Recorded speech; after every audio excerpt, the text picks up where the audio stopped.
Hello everyone, and welcome to a brand new Let's Play of Europa Barbarorum 2, version 2.2F. Now, this is the game that you have voted for the most during the Christmas voting, and thus I am bringing the Let's Play to you. Now, what is Europa Barbarorum 2? For those of you that are not familiar with it, it's a total conversion for medieval to total war, and despite medieval being fairly old, I would say Europa Barbarorum 2 is the best mod of, it makes the game the best out of the entire Total War series. So I hope that you will join me for the campaign of Kimmerios Bosporos, also known as the Bosporan Kingdom, located here. Now, I already made one Let's Play of this game. It was in a much earlier version of the mod. We played as Senatus Populusque Romanus. Now, fair warning, this is called episode 0 because I'm gonna read a lot of text and familiarize myself with the situation. So if you are not into reading and history and kinda want to see the action, skip to episode 1 where I will start the game for sure. But even though there's going to be a lot of reading throughout the game because I'm interested in history, and I think that part of the charm of Europa Barbarorum 2 is that they invest a lot of time into figuring out how the game should work and how to make it work. So now, let's start. Kimmerios Bosporos, 272 BC. It's challenging. We're going to skip change, not skip. We're going to switch the difficulty to very hard and very hard. I already turned the units to huge, so we should have fun with that. And we're gonna play 20 regions, eliminate anti-Sarmata. Let's have this one. I'm probably not gonna finish it anyway. It's incredibly complicated to finish a campaign in Europa Barbarorum 2, but let's end it when we feel like it. So, Kimmerios Bosporos has a roster of a small core of Hellenic troops and a wider selection of Scythian, Sarmatian and local warriors. Okay, well that's gonna be quite different from what I had before. Introduction. For as long as our people can remember, the Hellenes have lived here, clinging to the shores of Taurike and the Bosporos. By the way, I checked, it's really called Bosporan Kingdom because of the Strait of Bosphorus here, probably because of its similarity. I don't know how the name actually got there, but it really is coming from the Strait of Bosphorus. From Old Hellas, far to the south, our forefathers settled along the coasts and built their tall cities, cultivated the wide farmlands, and fished the open waters of the blue-green seas. Wheat, fish, and strong-food slaves have made our people rich, some say decadent. They call you, your sons and brothers, your father and your forefathers, tyrannoi. No wonder they envy our riches and will do anything to seize them. Let them try to take our wealth. If Iphigenia does not stop them, our armies will. Is Iphigenia the goddess of death? I'm not entirely sure. If anyone knows, let me know in the comments. We shall fight for what we have built and that which we have made for ourselves. We might not yet be a mighty empire like the Seleucidae, or yet possess a legendary history such as that of Sparta, Athena, or Thebes, but nor are we barbaroi, either corrupt or uncultured. Should anyone covet our wealth, let them come to our shores, against our walls, and we shall meet them, spear in hand, and bow singing in the still air. We are true Hellenes, but too few, as yet, to wage successful war against our neighbors. However, your glorious forefathers ruled wisely, and with no little courage, bringing Hellenic culture to our Scythian and Maetoian neighbors. These men have begun to act the part of Greeks, to dress and act like us, and many of their people have settled close to our police, and will fight alongside us to preserve what civilization we have brought to them. From the coastal enclaves you might raise armored hoplitai in sturdy warships. From the surrounding farmlands the locals and less fortunate can be levied to bolster your numbers, and other natives can be formed into auxiliary infantry contingents such as foot archers.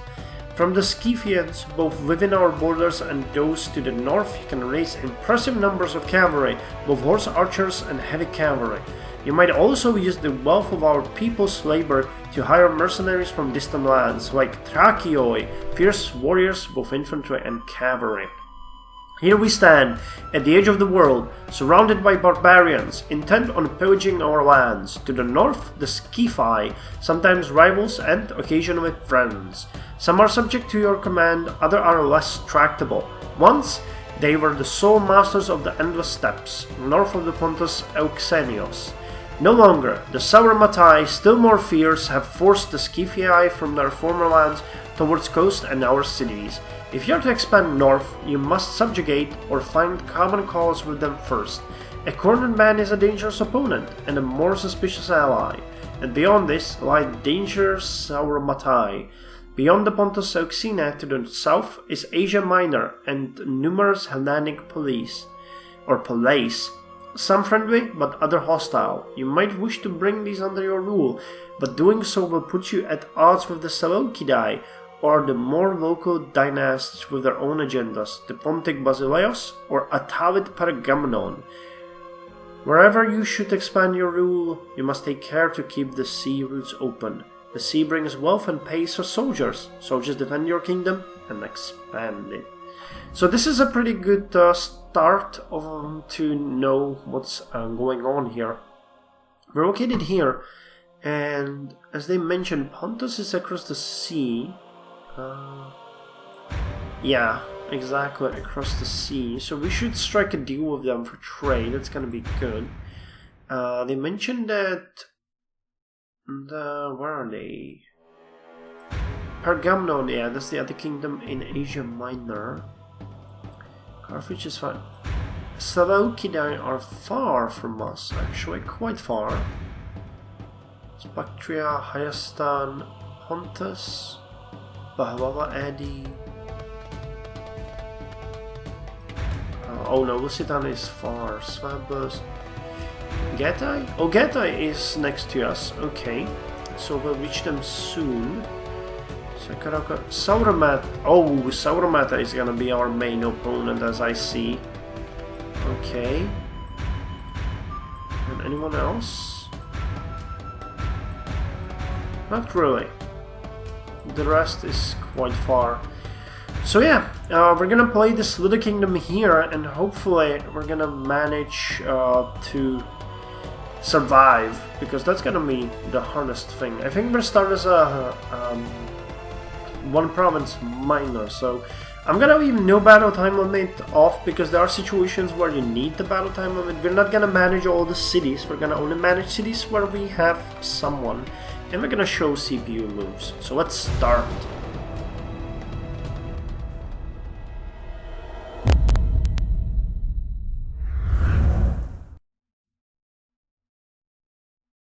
The Britons gradually drifted into alluring vices, promenades, baths, some choose dinners. The naive natives called this part of their servitude culture.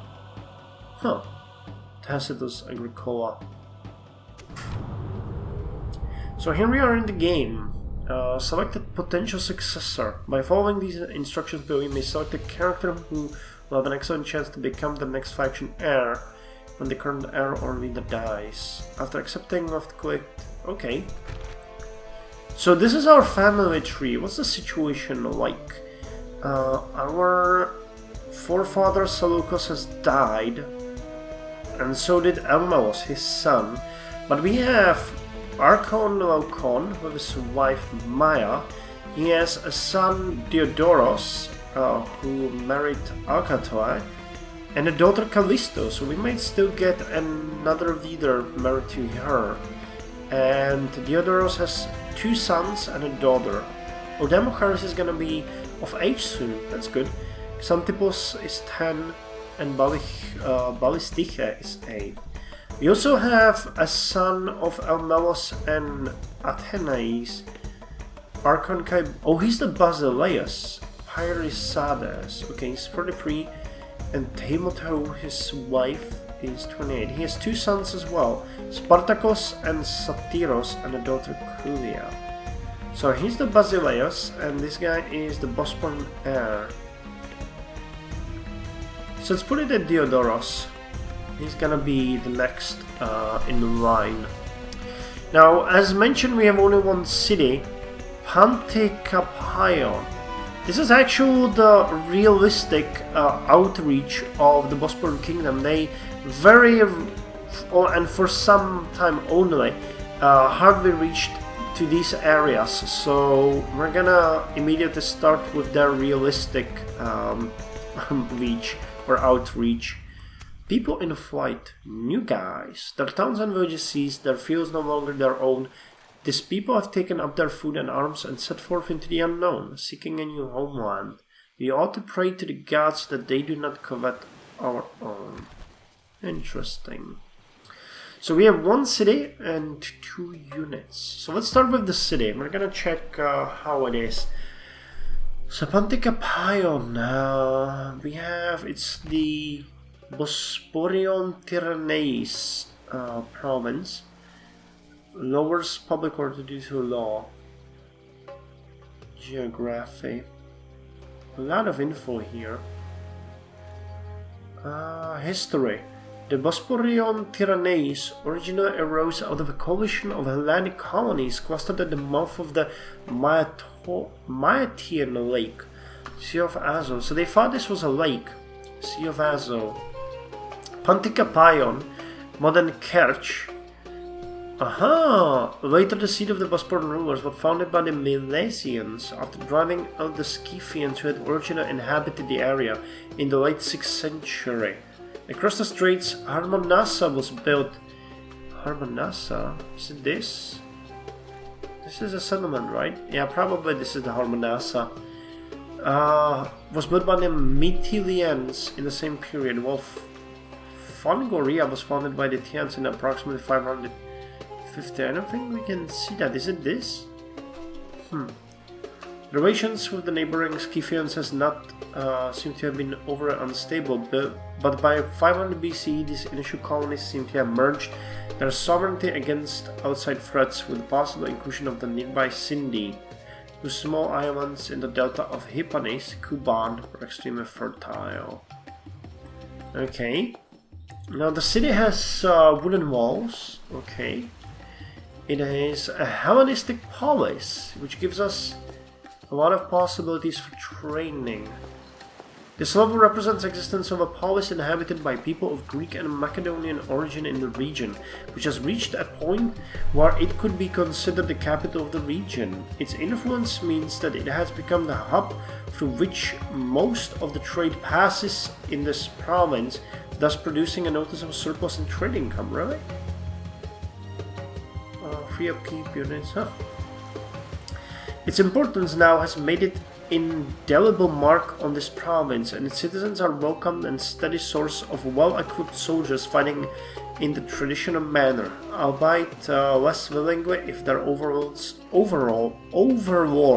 do not share the common ancestor with them. This is Paradynastic rule. Well, that lowers the happiness quite a lot, but increases order and gives us a huge bonus to trade goods. Quite a lot of units here. Basileus, this region has been given over to one of your Paradynastai to administer. You will govern from the main urban center until such a time as you choose, overseeing all political, economic, and military decisions in your stead. The implementation of this policy will ensure that your proclamations are more closely adhered to, but the installation of one of your relatives at the head of the local power structure can cause tension, something exacerbated in the Paradynastis absent. This choice will, however, increase the amount of control you as the ruler have over every aspect of the city, and is probably the most efficient model available to you, provided that you have enough relatives that you are able to trust. Okay.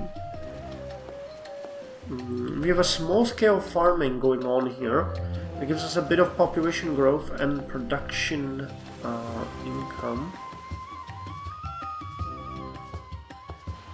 strategy. This building represents the production and trade of common essential goods such as crops, common textiles, and locally sourced building materials that are taxable by our faction. This also represents the appropriation of pastoral and agricultural land in the central regions for the benefit of the urban elite. Provide some income for the localized trade of produce and crafts. Population growth will also stabilize in provinces with smaller population, but as the urbanized population grows, more land will be needed.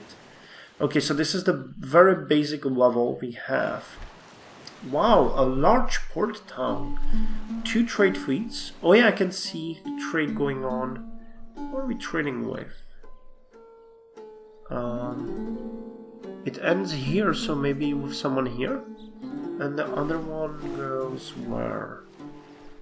Here. Okay. Gives us a bonus to small scale industry and a possibility to get a trier freed. The shore is still as the last of the once bright light shrinks.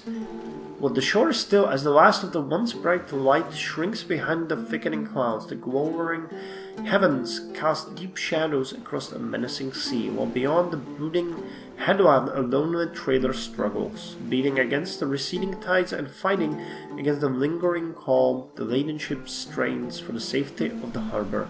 Cloud-bearing Zeus gathers the winds in preparation and at last sends forth harsh arrows. The shore suddenly echoes to distant cries. That's poetic. Coastal patrols increases public order and gives us a trade goods bonus. Small patrol vessels can now be equipped and stocked here, allowing them to patrol the coast surrounding this trade port. These patrols help to keep the waters free of pirates and increases trade. In a large marketplace, damn, we are really a trade city, seems. A lot of bonuses for trade goods and enables a recruitment of spies. This building represents an active policy aimed at increasing revenue from trade, both throughout the promotion of merchant-friendly measures and increasing sophisticated regulatory framework. The continuance of these policies results in a reasonable portion of a settlement being given over to the conduct of business. The burgeoning reputation of the urban center results in it becoming the exchange center of the region, though as yet few from outside the immediate surrounds deem it worth the trip. The expansion of the trading center also contributes to an increase in organization, and fees are now regularly collected. Good. What is this? Field of Games. Gives public order. Okay. So we are traders. What can we build here? Mid-scale farming. Okay. Roads. Strategic fortifications. That would give us bonus to trade goods too. School. Okay, that's good. That would increase our governor's ability. A temple. Or a different temple. Or a different temple. Or a different temple. Or a different temple. Okay. That's fine. Do we have... This is our... Okay, this is a spy. And this is a diplomat. Okay, and here we have units. So now let's look at our armies. Let's start with the city army.